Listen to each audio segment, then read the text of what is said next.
Hello, welcome to Brews and Reviews. This is a show where I review beer and YouTube videos. We're going to start today with the beer I started drinking with, Coors Light, and the Alabama Rehab Guy. It weirds me out to open the pop top with my nail for some reason, so I always have to use a little tool. Oh yeah, there we go. See, struggles a little bit, but in the end, I'll have access to this beer. Now, you're not actually going to be able to see it because I'm pouring it into this Ultimate Warrior glass, but I mean, I think we all know what Coors Light looks like, right? It's yellow. Let's go for the initial sip here.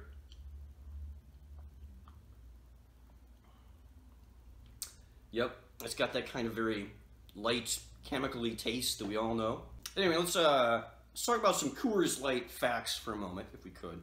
This is an adjunct lager, an American adjunct lager, in fact, invented by one Adolf Coors. Not a very popular name anymore, Adolf. Who knows why? He was born in Wuppertal, Oberbarmen, Germany. One more time, that is Wuppertal, Oberbarmen.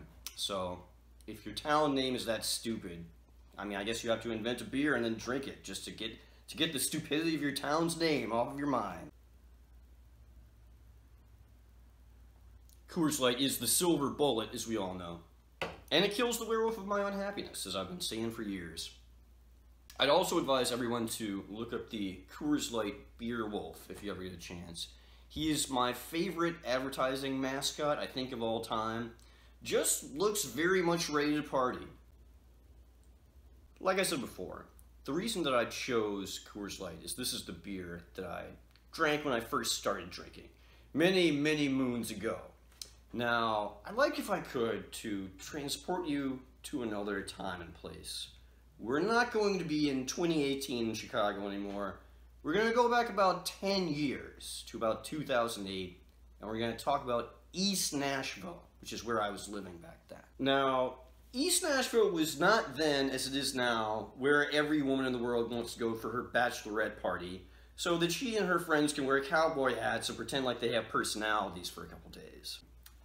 The particular residence in which I was living at this point, I was paying $200 a month, and on one side of me was just cats. There were no humans to occupy the house.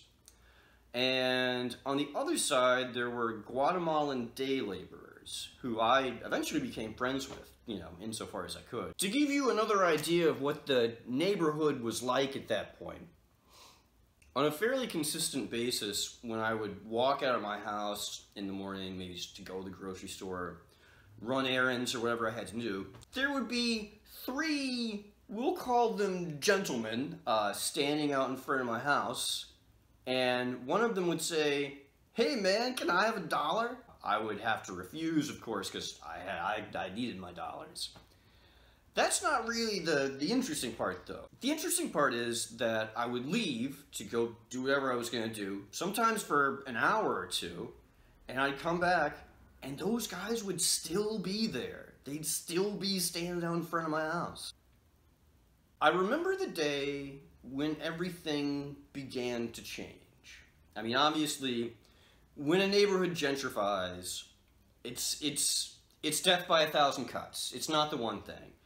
But there is one thing that actually stands out to me. Around the corner from where I was living, they opened up this fancy restaurant called Holland House, where they serve $15 cocktails and $20 hamburgers and stuff like that. And I remember saying, at that point, over and over again, to all my friends, this restaurant is going to fail.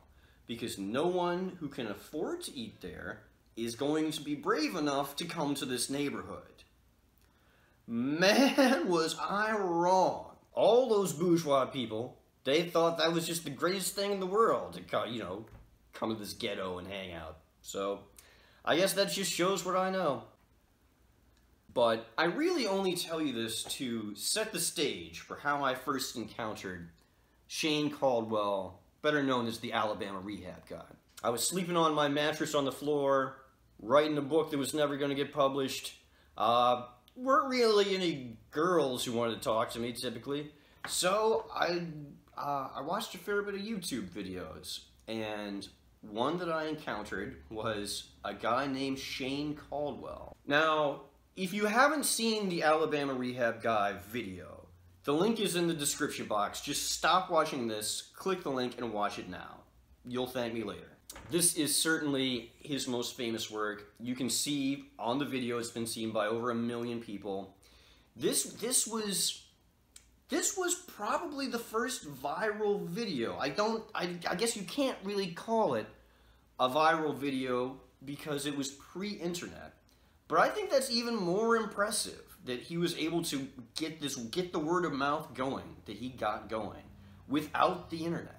This is certainly the most famous thing he's ever done, and this was recorded, I believe, in 1991, and it aired on public access on Channel 4 in Nashville. I don't think anybody saw it beyond Nashville originally. I guess I'll just tip my hand right now in terms of my review. I think this guy is a genius. He's one of my favorite comedic performers of all time, not just in terms of, like, you know, amateurs or people on public access. I mean, period. I mean, counting everybody I've ever seen on TV, everybody I've ever seen live. He is one of my favorites. I think he is just about as funny as it can possibly be. If you don't like country comedy as such, give this guy a try anyway. Even if you don't like, say, Jeff Foxworthy or somebody like that, you may still like him. He's got more going on than Master Jeff Foxworthy, in my personal view. Oh yeah, that's good. Let me just go over some of the reasons why I think this guy is so funny. Number one, what he does is very, very convincing. And that's what I think, obviously. But I've also played this video for a lot of other people over the years. And the first thing they always ask me is this real? That's a sign that someone knows what they're doing. Another thing that I like about him is he has kind of a long wind-up. It takes him a long time to get to the funny part of where he's going. But that's part of what makes it work. He's real patient, and he lets the funniness build up very, very slowly. Connected to that, this is, I guess, a more general comment. He's got very good timing, which is, of course, important for all comedians. This is kind of a simple thing, but that goofy wig and the outfit they're just kind of crummy enough and just good enough, and it just all makes sense. I don't know how to say it beyond that. There's also there's a touch of the horrible to his comedy, by which I mean the sad, the angry, the dangerous in a way. Like when the Alabama Rehab Guy talks about beating up Sally, for example. You need a little bit of that in your comedy. You need a little bit of grit, a little bit of sand, a little bit of mud, as the Hells Angels used to say. Otherwise, you're just gonna have, you know, saccharine nonsense that nobody can care about. But he's also not too offensive, I feel like. You know, you don't feel like you're being drugged through the sewer. He finds just the right middle ground, which is what you have to do. Finally, and this is the thing that most sticks out to me and was, I think, the most important reason why his videos are so funny and why so many people like them. This is that it's obvious when you watch the videos that he thinks the videos are funny. He thinks what he is doing is funny. He doesn't laugh at his own jokes, but just in very subtle ways, you can tell that he likes it. He thinks it's funny. So much of the stuff I see on TV that's supposed to be funny, I watch the people doing it, and it doesn't seem like they think it's funny. And I feel like saying to them, look, pal, if you don't think this is funny, nobody else is going to think it's funny. Now, I don't mean to brag, but I myself have in fact, had a bit of contact with Mr. Shane Caldwell. I was Googling and trying to, you know, find out anything I could about him, seeing if I could get some contact information. Didn't see that, but I did learn that he'd been a producer for CMT, Country Music Television, for you Yankees in the audience. And so I looked at the website and I saw, you know, what their typical email address looked like. And I basically just guessed at what I thought his might be. And I apparently guessed right, because he emailed me back. I didn't say anything beyond, I love your videos, is there any way I can see more? Do more exist? and he basically said, no, no more exists. So that was where we left it. He has some fairly famous fans in addition to me, apparently. Bob Dylan, Nobel laureate Bob Dylan, was playing his videos before his concerts for a while, so that's pretty cool. If you're a fan of 2 Chainz, he sampled the Alabama Rehab Guy on an album he put out a couple years ago. I don't know which one. I just want to refill this here. This is 24 ounces. I was trying to think to myself, is this just the regular tall boy is 24? Or is that a little bit bigger? I don't know, maybe somebody can tell me in the comments. Oh yeah, now we're talking. So to get into a little bit more of the details about this guy and how what happened to him. He was a part of a comedy duo called the Sylvan Brothers Comedy Hour. The other half was a guy named Howard Fox. You can see Howard Fox in some other videos with Shane Caldwell. He's very funny too. Almost as funny as Shane Caldwell, and I feel like the best stuff that Shane ever did was when he was working with Howard. I wanted to talk about some other Sylvan Brothers videos that you can see on YouTube, in addition to the Alabama Rehab Guy. These aren't as famous, but they're almost as good in some ways. First of all, Shane Caldwell plays a gay character named Sherman sometimes, who reviews movies and does other things.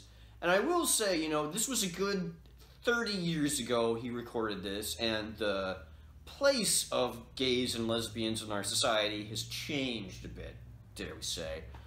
But I will also say, these videos are pretty funny, and not that mean, and I like them. There are other videos where he portrays Jimmy Dean, the sausage guy, and he's got just the real smarminess down pat, just like the real Jimmy Dean. This one is amazing. This is as good as Alabama Rehab Guy. There's one where Howard Fox is playing Ralph Emery, a local Nashville TV show host, and Shane Caldwell is on the phone pretending to be Betty Davis, and you wouldn't believe that this like dude who's like 6'4" and a man could convincingly portray Betty Davis, but he does. He does it well enough that several people I have shown this video to believe that it's really Betty Davis on the phone. He does another video where he plays a guy named Royce Williams, a kind of like squeaky voice guy who's janitor at the Metro Courthouse. Those are great too. He does an impression of Whispering Bill Anderson. Again, if you're not this is country comedy here. If you don't understand these country ways of life, this may not appeal to you. If you don't know who these country celebrities are, you may not be able to get on board with this. That's okay. Not everything is for everybody. There's one where Whispering Bill Anderson gets really mad and decides to become Screaming Bill Anderson instead. That's pretty funny. Excuse me. This same guy also did a later show also on public access called Cuts. There's a segment from that called Coach's Corner, which is very funny, so check that out too. Sadly, there used to be some material on YouTube which has since come down, and I'd like to describe that a bit, and I would like to ask the audience, if anyone out there has a copy of any of this stuff, please send it to me. I will pay you money if you will send me any of the videos that I'm about to describe. One, there was a video where he was in blackface. Now, again, it was 30 years ago. It was a different time. I know you can't really do stuff like that anymore, but I would like a copy of this video, so if anybody has it, please send it to me. Secondly, there was a great one where it was Shane Caldwell as Whispering Bill Anderson and Howard Fox as Ralph Emery. And it's fake, obviously, but it's as though they're watching a parade. That one's hilarious, too. Whispering Bill keeps drinking out of this flask and getting drunker and drunker throughout the whole thing. Third, there used to be a video up where Shane played a kind of sexually deviant Jerry Clower. Now, I know that I'm getting out in the country weeds when I talk about Jerry Clower, but if you're unaware of this particular country comedian, please check him out, you won't regret it. That's actually how I initially learned that Shane Caldwell existed, was I was searching for Jerry Clower stuff. You remember I mentioned I was writing a book that never got published? What that book was a Southern Gothic detective novel where Jerry Clower was the detective. Who would have thought that that wouldn't have been successful, but, well, what can you do? There was also another version of the Alabama Rehab Guy that used to be up where it was an interview between the two guys. The one that's up now, the one that has 1 million views, is just Shane Caldwell. and it's quite good, but it's definitely not as good as the one that's set up like an interview. Again, if anybody has a copy of this video, I will pay you money if you will give me a copy of it. We can negotiate terms if you contact me. A good bit of the information that I've gathered about this guy comes from the only interview that I've ever been able to find. Now, this interview was conducted by straighthustlin.com. Let me just spell that for you. That's STR8, like the number 8, hustlin, not hustling, but hustlin with no G, HUSTLIN.com. Obviously, I was curious about a lot of things about Shane Caldwell. I was interested to see the real guy. First of all, because I'd seen him do all these characters, but I'd never seen the real person before. I was a little surprised. He was more country than I thought he was going to be. He was a little bit more of a redneck than I thought he was going to be. Not that there's anything wrong with that, of course. I would like to mention, if you want to see other videos by this guy, you can basically just type his name, Shane Caldwell, into YouTube, and you'll get to see them all. There is one where he doesn't come up, and that is The Incomplete Deer Hunter with Jeff Foxworthy. Now, Jeff has kind of taken the lead, and Shane's just sort of in the background in this, but if you're a Shane Caldwell completist, like I am, and you just feel the need to see everything, then check it out. As I was listening to this interview that was done by straighthustlin.com, there was another thing that I was interested in. I wanted to know why he never became more famous than he is. I mean, he is pretty famous. He has videos with a million views at least, and millions of people viewed this before the internet. So easily 5 million people have seen the Alabama Rehab Guy. But I want to know, why did it never become more than that? Why didn't he wind up on TV? Why isn't he on Saturday Night Live or something like that? And the answer that he gives in the interview is, you know, I just never really pushed as hard as I should have, maybe. And he says in the interview, you know, it seemed like everybody liked it. That was good enough for me. So as I get to the end of my Coors Light here, I'm going to wax philosophical a bit. I would like to suggest the following to you. It is not only okay that he never really became famous. Maybe it's better that way. After all, what didn't happen, didn't happen. But what did happen, and so much did happen. That's one of the best parts of life, I think. It's one of the best parts of my life, at least, is when I find something that's out of the way, when I find something that I really, really like, that maybe not everybody else has seen. That just means it's special. That means it's cool. That's what coolness is, isn't it? Cool is, you know, only for a few people.